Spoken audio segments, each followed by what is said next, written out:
আচ্ছা এনামুল ভাই, আপনি এত ফেসবুকে আগের মতো কমেন্ট করতে দেখি না, কারণ কি ভাই? ভাই কি কমেন্টস করুন বলেন? ফেসবুকে যখন ঢুকে কমেন্টস করতে থাকি, দু একটা কমেন্টস করলে মাথা ব্যথা ধরে যায়, চোখ ব্যথা করে। কীভাবে কমেন্টস করবো কোন? যখনই ফেসবুকে ঢুকি, একটু চালাইতে যাই, তখনই মাথা বিষ করে। আমি কীভাবে কমেন্টস করবো কোন?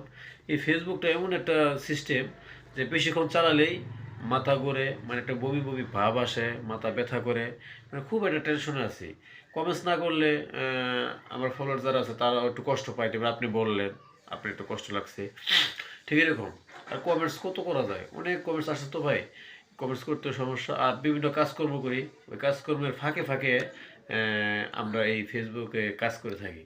তো ওই কাজের চাপের জন্য এইখানে সময়টা একটু কম দেওয়া হচ্ছে, বুঝছেন ভাইয়া?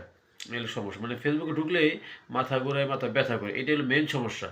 অন্য যে যে কাজই করি না কেন আমরা, এই কমেন্টস তো দেওয়া যায়, কিন্তু মাথা ব্যথা করে, তো এই জন্য একটু কম হচ্ছে ভাই। কিছু মনে করেন না, ও, ধন্যবাদ। এর জন্য। আচ্ছা ভাই, আপনাকে অসংখ্য ধন্যবাদ।